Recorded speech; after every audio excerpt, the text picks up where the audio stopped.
హక్కులకు భంగంగా అలాగే నా పొరుగుకు భంగంగా నేను భావిస్తా ఉన్నాను.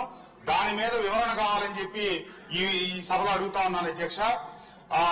మైలవరం నియోజకవర్గ పరిధిలో ఉన్నటువంటి వెలగలేరు, కొత్తూరు, తాడేపల్లి, వేమవరం తదితర గ్రామాల్లో మైనింగ్ జరిగిన దాంట్లో గత శాసనసభ్యుడి ప్రమేయం ఉందని చెప్పి మంత్రి గారు ఒక సభ్యుడి ప్రశ్నకు సమాధానంగా చెప్పారు. నాకు ఏ రకమైనటువంటి ప్రమేయం లేదు. రెండు, నా మీద ఏ రకమైనటువంటి ఎంక్వైరీలు జరగలేదు. ఏ విజిలెన్స్ ఎంక్వైరీ కూడా నా పేరు రాలేదు. కానీ మంత్రి గారు అక్కడ విజిలెన్స్ ఎంక్వైరీ చేశామని చెప్పి చెప్పడం జరిగింది.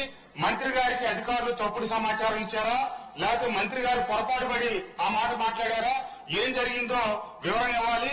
ఆ వివరణ మీద అంతేకాకుండా మండలిలో ఏమైతే జరిగిందో అది రికార్డుల నుంచి తొలగించాలి అధ్యక్ష. దయచేసి మంత్రి గారు కూడా సభలోనే ఉన్నారు. నా గౌరవాన్ని, పొడవుని, లేకపోతే కనుక అది ఏం జరిగిందో ఒకవేళ పొరపాటు జరిగిందని కనుక మంత్రి గారు భావిస్తే విచారణ చేయాలి. ఈ విషయాన్ని మీ ద్వారా నేను డిమాండ్ చేస్తా ఉన్నాను అధ్యక్ష.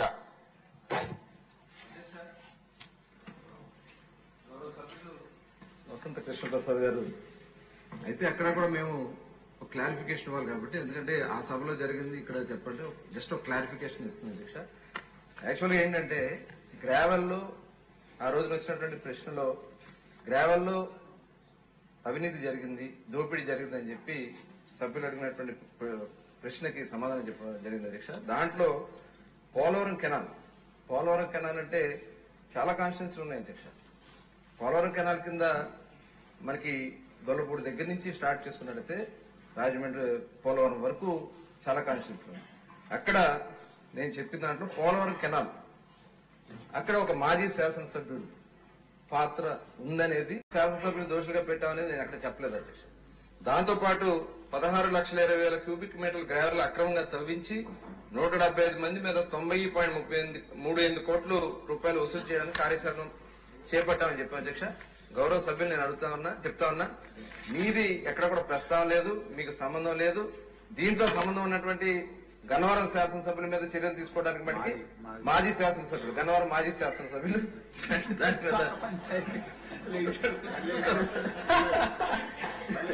ఎందుకంటే ఆయన పాయింట్లు ఒకటి కాదు, అక్కడ బ్రహ్మలింగం చెరువుని చాలా ఉన్నాయి అధ్యక్ష. వాళ్ళు అదే పని మీద ఉన్నారు. ఇవాళ కూడా మా శాసనసభ్యుల వారు కూడా అక్కడి నుంచి తీయడానికి ముందు విచారణ పూర్తయితే కానీ తీయడానికి వీల్లేదని కూడా వారు కఠినంగా ఉన్నారు అధ్యక్ష. కాబట్టి వర్క్లు డిలే అవుతున్న ఉద్దేశంతో తొందరగా విచారణ పూర్తి చేసి దీని మీద చర్యలు తీసుకోవాలని చెప్పడం జరిగింది అధ్యక్ష.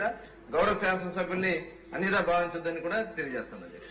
కృష్ణప్రసాద్ గారు, అందరూ శాంతించారు, మీరు శాంతించండి, కూర్చోండి, ఇంకా లేదు. కేఎస్